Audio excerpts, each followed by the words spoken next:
দেখুন, আপনারা দেখেছেন বর্ণাঢ্য শোভাযাত্রা হয়েছে, প্রচুর মানুষ অংশগ্রহণ করেছে। এত মানুষ তো শুধু কর্মী না, সাধারণ মানুষের সঙ্গে অংশগ্রহণ করেছে। মোড়ে মোড়ে সমস্ত উত্তরণগুলো থেকে মানুষ বেরিয়ে তারা আমাকে ফুল দিয়ে আশীর্বাদ করেছে। তো আশা রাখি যে আহ, আশা রাখি মানে মমতাদি ক্ষমতায় আসছে শিওর। আশা রাখি আমি এক বেহালা পশ্চিম থেকেও ভালোই রেজাল্ট করবো।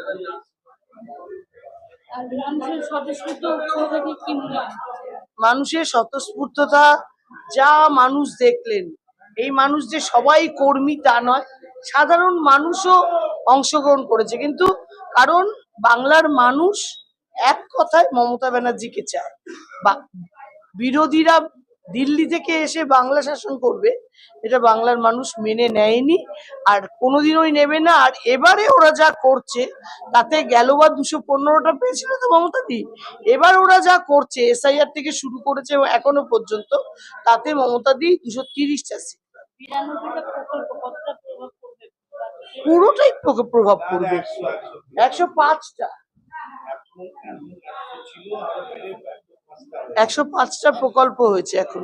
তো সারা ভারতবর্ষের কোনো মুখ্যমন্ত্রী একটা প্রকল্প চালাতে পারে না, সেখানে মমতাদি 105টা প্রকল্প চালাচ্ছে। বাংলার যত মানুষ আছে, যে গ্রুপেরই মানুষ হোক, এমআইজি, এলআইজি, এইচআইজি, যুবক, বাচ্চা মেয়ে, একদম জন্মাচ্ছে সে, যে মারা যাচ্ছেন তিনি, সকলের জন্য প্রকল্প আছে। আর এতগুলো প্রকল্প একদম নির্দিষ্টভাবে চালানো কিন্তু একটা মানে ছোট কথা নয়, বিশাল বড় ব্যাপার। মমতাদির এই ক্ষমতাটা আছে, একজন মহিলা সারা ভারতবর্ষকে দেখিয়ে দিয়েছে যে বাংলাকে কিভাবে চালাতে হয়। কি বলবো, প্রচার হচ্ছে, ভোট হলে তো প্রচারই হবে, আর কি হবে সেটা তোমরা বিচার করো। আমি তো বলবো ভালো হয়েছে, এতে কথা সাধারণ লোক বলবে ভালো খারাপ কি করে বুঝবো? আমরা তো হেঁটে এলাম, ফুল টুল দিল, এটা তো আমি তো অন্তর্যামী নয়। একটা বিল পার্লামেন্টে দুবার পাস হচ্ছে, একবার 2023-এ ইউনানিমাসলি বিলটা পাস হয়ে গেল, মহিলাদের 33% রিজার্ভেশন। তো আবার পার্লামেন্টে বিলটা পাস হতে এলো কেন? তো মোদির কি ওটা জমিদারি, যখন ইচ্ছা হবে তাই করবে, সংবিধান কিছু মানবে না?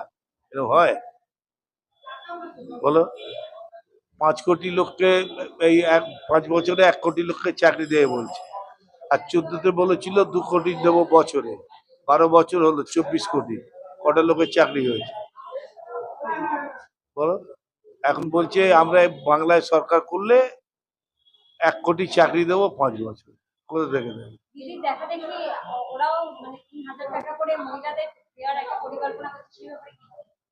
দিল্লিতে বলেছিল তো, দিয়েছে, মধ্যপ্রদেশে দিয়েছে, মহারাষ্ট্রে দিয়েছে, বিহারে 10,000 দিয়ে আবার এখন কেড়ে দিচ্ছে। দিয়েছে সোনার বাংলা করব, আগে মধ্যপ্রদেশ করুক double engine, Uttar Pradesh double engine, Rajasthan double engine, Haryana double engine, Assam double engine. কটা সোনার মানে বিহার হয়েছে, ইউপি হয়েছে, আসাম হয়েছে, দেখাক, তারপরে তো বাংলা করবে। একটা করে তো দেখাতে হবে যে এই সোনার বাংলা আমরা করেছি, দেখে দাও, তাহলে তো বুঝবো। ওইসব তোমাদের বানানো গল্প। মাছ মাংস আমরা খাই, খাবো, কোন সালা আটকাবে? যাক।